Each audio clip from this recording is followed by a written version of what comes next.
Okay, chat.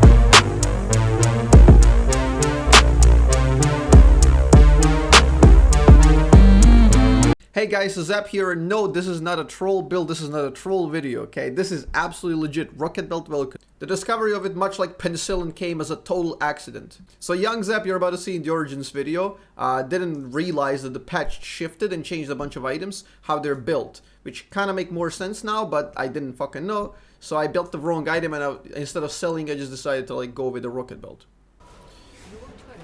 Whoa! I bought the wrong item once more, holy fuck. I'm so tired. I'm so tired. Why do they keep shuffling the items? I mean, this makes more sense, but you sons of bitches. Okay, it's ROCKETBELT VEL'KOZ time, I guess. So it came as a total surprise that it actually gave really good results. So I started off with this build and I just kept testing it, and I got 5-0 at the start. And even later on, we got absolutely insane win rate. Okay, so I'm going to show you the win rate, and this build absolutely popped off. So this is where we started building it, that's the Origins game. And we just kept getting really nasty win rate with it in pretty high elo master. So it's one of those things that work in reverse. We didn't have theory about it at all. In fact, I thought it was going to be garbage. In mid lane, it still is. So if you play this, you only played support, okay? Remember. So I had to discover why it works. I had to reverse engineer it. I had to figure out what were the best parts about this build and reasons as to why it works. So I came about to 3 examples. And I think these 3 are the exactly why this works really well. So the first reason is passive value, which is much greater than Night Harvester, because Night Harvester gives you ability haste, which is kind of useless for Vel'koz support, while magic penetration, flat magic pen, is absolutely superb. So you're gonna see example of that in this Victor clip. Victor out of the fight. Second reason is the reason of absolute mobility. Mobility is key in Season 12, and as a support who's roaming, this puts you in a lot more situations where you wouldn't have been otherwise, and it enables you to do some fancy long-range combos with the catch-up potential. This is doomed. Okay, guys, ready for this play? Watch this. So you do the long-range Q into the rocket belt this. See, that's the idea. Reason 2.5 is because it synergizes extremely well with Dark Harvest, which is also a roaming support thing. So, in fact, in that one longer game, I had 39 Dark Harvest stacks. It's going to be on YouTube. It might actually already be. I'm not sure. So this is ridiculous. 39 Dark Harvest stacks. You could one-shot people like from 50% HP easily. Magic penetration support build is extremely good, synergized with everything, synergized with Shadow Flame and the Sword Shoes, which we rush in support. So that gives us pretty much true damage to every squishy in the game, which gives us insane amount of map control. And reason number 3, my favorite one, is the psychological dash factor. So any champion that has a dash increases the amount of possible combos it can do immensely. So having a dash on Vel'koz is ridiculous. Usually you need to do flash for flashy combos, obviously. And they tend to work, and they're superb when you can pull them off, but you can only pull them off once in 5 minutes. The idea of Protobelt is that it might have same psychological impact, much like flash. So I did some testing to see if that's the case. Ooh, wait a second. Just the very fact that that is a reposition. It will play as in flash in team fights, which means we can use the flash fear factor when I do Q engage. I'll show you what I mean. Wait a second. This has some merit. Please, can you go to lane? I want to try this theory. Can't do it on her. Oh, maybe we can. Yeah! See? See? We use it as a manipulation tactic. Because you know how I usually, when I do flash, I'm going to Q instantly after flash and then recast like pre-cast Q. Because they're going to go back due to the flash fear factor. So ROCKETBELT works in the same way. If I dash forward, it's a fear factor. And when I Q, I'm tending to overshoot in that case. And then I'm going to walk backwards. and they go into it. No, you're not gonna do that, buddy.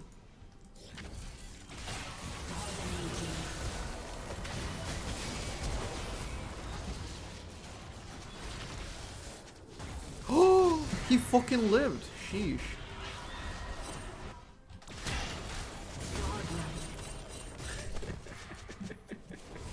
So yeah, you can see exactly how the flash manipulation works. You can prime it even with the Q flash before the flashing to even shorten the animation. It all depends on the enemy reaction speed, and that's kind of your thing to profile. But what ROCKETBELT does is like a light version of flash. Now, it's slightly slower, which makes it less likely to succeed, but even perhaps maybe more likely to succeed depending on the enemy. Because sometimes if enemies are not that good, they don't react to flash, and you look like a fool by pre-casting, and they're too slow to react anyway. So it might even work better versus worse players. But then you add like a layer of mind game, which you can even abuse more to your advantage. Anyway, you can see the example, and obviously it's slightly slower variant, but it also does damage. Plus, it's way lower cooldown than Flash. So for a mobile support, that's absolutely incredible. Here you can precisely see on the Flash how you do the Q Flash, and this works like 90% of the times. It's so obvious like that people are gonna do this. It's like a very neat psychological trick. You can clearly see the timing of my Q flash, and then I pre-cast predicting his dodge. So yeah, if you're on the stream regularly, you've seen this combo like hundreds of times already. It's fairly consistent. When you do Q from here, it takes this distance of flash, and then it has this time. So they have plenty of time to like run away. But if you clip this distance by using flash, right, and then shoot the same exact angle, their movement pattern will likely shift. Why? Because you just cut this distance instantaneously with the flash, and if you preserve the same angle, they're gonna perceive it as overshooting, so they're gonna walk forward instead of backwards.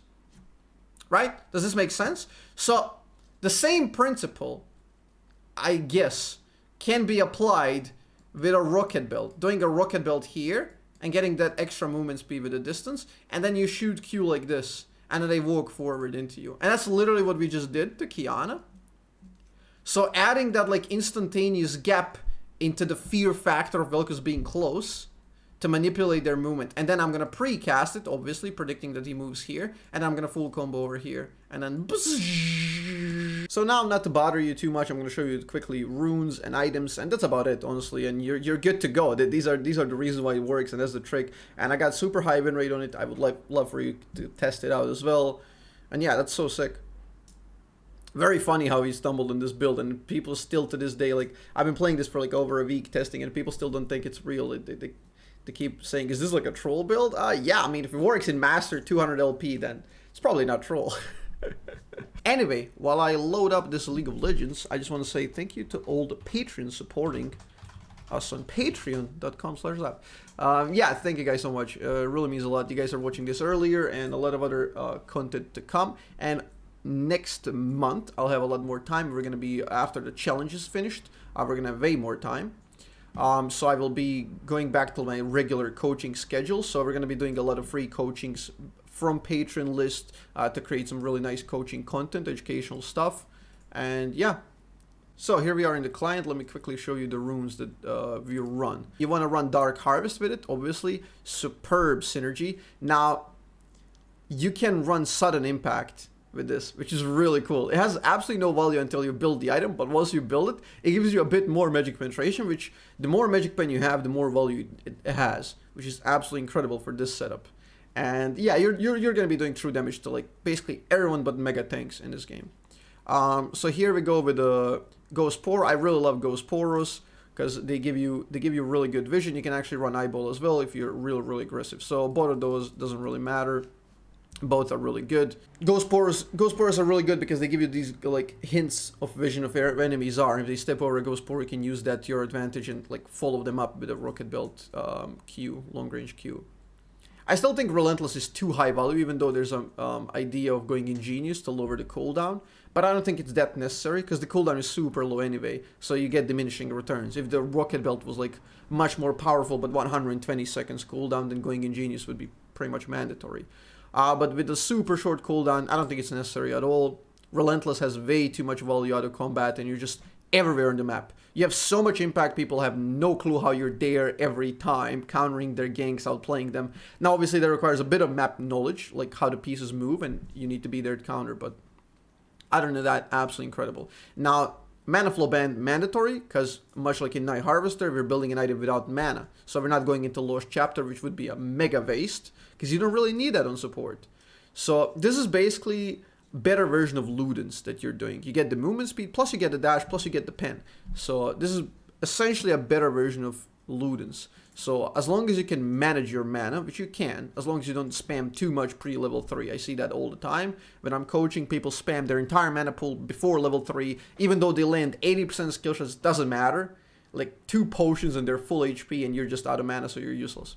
So you gotta play around your spikes. These are level 3, level 4, level 5, level 6. Those are your Vel'koz kill spikes usually. I doubt you're gonna kill level 1, 2, unless you're like trying to bait into like a gank or something, but yeah. Scorch for really high value early game. You can kind of run anything here, honestly. You can go Absolute Focus, you can go Transcendence, Celerity, even Water Walking can make an argument for that. Gathering Storm, super value now in the durability patch when games tend to be longer. But yeah, I prefer this for a little bit of early game impact. You can even do this if you want really, really good early game impact. So yeah, no one's going to blame you. All of this really works well. I highly, highly recommend going these. I reckon you can still go Comet with Domination on the side while picking up Relentless and maybe like the Sudden Impact. So items are fairly simple. You get your support item at the start. You want to get Dark Seal very, very early. You get the boots. And the good thing about the support item is once it converts, it's actually counted as a legendary item, which gives you flat magic pen off of your rocket belt. So you're usually doing the double alternator setup. Right, so you're gonna get Sorc shoes. You're gonna rush the rocket belt. I prefer actually getting rocket belt before Sorc shoes, because that's only when they gain a bit more value once you have sorcerer shoes, because then that's when the item converts usually. And plus, rushing that item can kind of make up for the movement speed that you would get with the boots.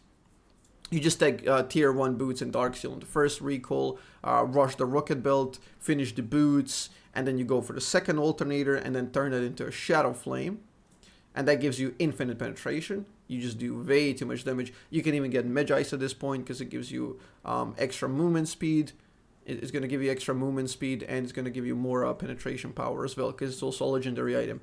But yeah, at the end of the day, you want to top it off. If they have way too much MR to save and salvage the value of your already Magic Pen items, you're going to have to go Void Staff, but it's like 1 in 15 games or something like that. Much better idea is to try to finish it with the sombrero. So you want to get the Rabadon Deathcap at the end. I think that was like here. Yeah, so you rarely get there because most games are going to end before then. But yeah, that's the build. That's the idea. Have fun on the Rift testing this out because it's absolutely amazing. In the last 5 days, I got a lot of people that actually like who are watching the stream regularly tell me like, oh, this works really well. But yeah, you have surprise factor, you have psychological factor, you have just absolute value because what else are you going to buy in support? Like, you don't really have that many insane items. Landry's is a bit too slow.